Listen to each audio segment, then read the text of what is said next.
Alright, everyone agrees that Tevor's AI in PvP is completely stupid because he will always go for the highest attack. But the thing is, the highest attack, the overkill damage is only up to 250% of his attack, which is nothing in PvP.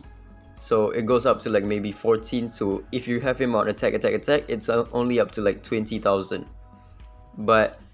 And that's the problem. If he goes for the highest attack unit and doesn't kill that unit, that he will keep on going for that unit until he kills that unit.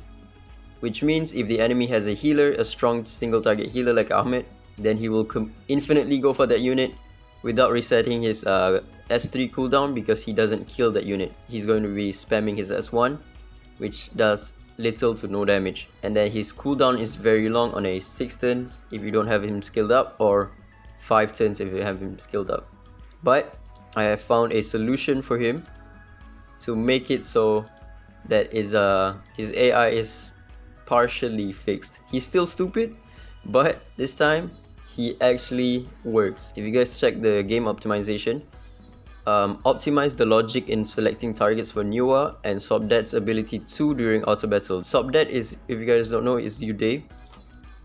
Her skill 2 now targets, I think, targets the lowest HP. It's not lowest current HP, it is lowest total HP. So in a team like this, right, where Tevor is my only DPS, he will have the lowest HP. Right now he has 20k, and my TA has about 30k, and then the rest has about more than that, right? So Ggez will always target her S2 onto Tevor, which means she will always reset Tevor's cooldown. So it doesn't matter if Tevor is stupid. When he gets his turn, he uses his S3, and then when Ggez gets her turn, she will reset Tevor all the time, even though there's allies that will have lower current HP. She doesn't care anymore. This could be a good thing or a bad thing for Ggez, because right now she will always target Tevor. Sometimes she will go for like other units, which I don't know the target priority anymore, but one of the target priority is that she will target this one onto the lowest HP, total HP, which is going to be Tevor in this team. Now take a look at the enemy's team. They have Hyde, which is going to be a straight counter to Tevor, but for this team it doesn't really matter. This is how I've built my Tevor. Very slow, 0 speed because I'm using a TA. Crit damage, attack. I tried a attack, it also works, but crit damage is a lot better when you have him at 100% crit rate. I gave him a little bit of accuracy, 12. Most of them don't really run any resist, so you don't really need to run that much of accuracy on Tevor.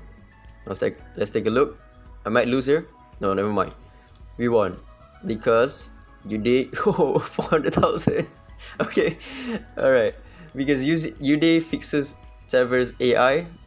Not really fix it, but he fixed Tevor's main issue, which is not one-shotting, which he will always go for Hyde, because in this type of teams, Hyde will always have the highest attack. Now he goes for Hyde, doesn't kill Hyde, he procs his Hyde's second life, but it doesn't really matter because now Ggez will target her S2, giving him a thick shield so he's not going to die anytime soon. And then when he gets his turn, he kills Hyde once again. Then Hyde cannot be revived. Boom. Nice. There we go. Then at this point it's just pretty much over. Tevor doesn't one-shot like every single unit in the game, because if there's no buff or no debuff on that unit, like for example, okay, right now Ahmed got the highest attack and highest HP, so he's just gonna die from that. But Clara just died. But if that unit doesn't have any of those debuffs except for that highest attack, he sometimes doesn't one-shot. So that overkill damage is slightly useful because it lowers the enemy's HP a little bit so that he can one-shot without any of the highest HP or highest defense buff. Boom. Look at that, so clean.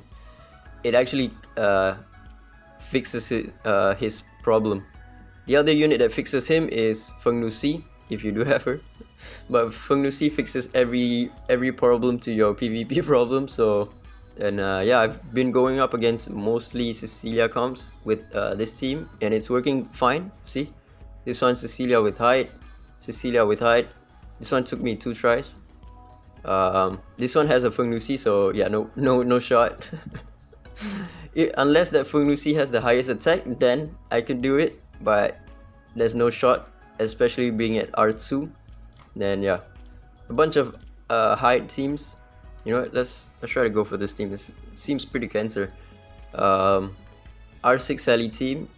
Tevor is going to target Genie first, but he has a ton of CC on my team. So unless Tevor can pop off and then kill Tricky or Sienna, I think I'm gonna get screwed here.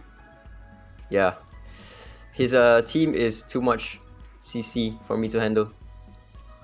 So in this case, it's better to just run a full cleave team instead of Tevor, because yes, Tevor just kills off the Genie, but it doesn't really matter when the rest of the team is just crazy, right? With Tricky and Sienna, I can't really do anything about that. Yeah, Sienna just pushes every one of my units back, and then I'm kind of screwed. Let's see here. Does Tevor kill with no attack buff? No. Yeah, 39k. So he's not always gonna one-shot a unit unless that unit has like highest attack and highest HP or highest defense, then he could potentially one-shot without attack buff. But for the most part, if you're going against like a full tanky team, ooh, okay, let's try against this one. If you're going against a full tanky team, once you've killed up that DPS, he will mostly not going to one-shot the second hit that he does this S3, which is why Ggez is here, so that she can reset his long ass cooldown and give him another shot at one-shotting. So right here we're gonna kill off height, but not really kill him off because he has second life. Oh nice, we stole his AP. And the reason why I don't want to build him like full accuracy is because I don't like running a offense team with RNG. When you start accommodating RNG to your offense team, you're gonna lose a lot more. Like that's the reason why I don't really like running control comps on auto, because control comps, if you don't land the strip, you're kind of fucked, or if you don't land the stuns, you're kind of fucked. That's why cleave team is always the way to go when you want to run a reliable offense team, because once you outspeed, you basically just win, right? So that's why cleave will always be like one of the best meta, or one of the best teams to run in any like this type of games. With this setup, I don't run Tevor with any accuracy because I don't want to rely on his AP stealing for him to do the job. In RTA, you can rely on that one because you don't really have that much combo that you can go off with. You can only run 4 units with a band pick, which is going to be hard for you to like combo certain units, right? So in RCA, you can build him with accuracy, but in like point war or knockout, I would suggest just don't run him on accuracy.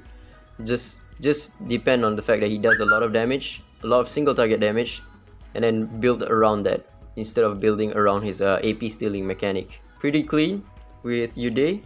This works for me with Ggez's AI change, because now she's always gonna target Tevor, right? So no RNG there. I'm not chancing it with Ggez going for like Clara or something that has the lowest HP, and then Tevor is going to spam his S1 or something like that. This time it's always going to be Tevor having his S3 uptime like pretty much all the time. Okay, nice. We have one more Cecilia team. Like this type of team, I have two comps against this team, which is using CJ and the Jiang Juli team, but this one is also pretty consistent at winning against this type of teams. I say that and then I just lose. Alright, let's go. Alright, one more try. I think it's just like RNG with this type of teams. Like this Jin Yuyao getting stuns on my Clara or something like that. Yeah, 400,000. When it goes right, it goes right. But yeah, most of the time it's just going to win against like this type of defense team. But this type of defense team is very rare now. Because most people just run like a tanky. Oh wait. His height just died. His height died. What the heck happened there? Because he doesn't have any adamantine set. Wait, what the fuck happened there? His height died. Just like that. I don't know what happened there, bro. Okay, my Tevor is dead. But it's okay, I have a reviver. Still pretty close though. I don't know how the hell his height died. And I don't have any S... No, I do have S3. Okay, nice. Once his height is dead, it's pretty much GG. Yeah, you see, Ggez went for my Abigail, which I have no fucking reason why. She has like the highest HP there. I think it has something to do with like very long cooldown because Abigail just revived, which means she has a 7-turn cooldown on her S3. And that is probably why Ggez targeted my Abigail for her S2. Yeah, and now it's always gonna target Tevor. That's probably why I think. One of the targeting is lowest HP, lowest total HP, and then the next one is highest current cooldown. So if my Tevor didn't manage to one-shot with his third skill, then Ggez will just use her S2 onto my Tevor. Or if my Abigail just revived, then she will use her S2 onto Abigail, because now Abigail will have the highest cooldown on the team. This team basically just revolves around like Tevor doing his thing. So yeah, GG. It's pretty safe against like Cecilia comps. With Tevor, if you don't have like Ggez or Nusi, he's mostly not gonna work because he's always gonna target the highest attack. And if he doesn't kill, then he's always going to target that same unit until he kills off that unit. So yeah, if you want to use a Tevor, use a Nusi with him or someone like Ggez to reset his cooldown. But yeah, that's about it. Ciao.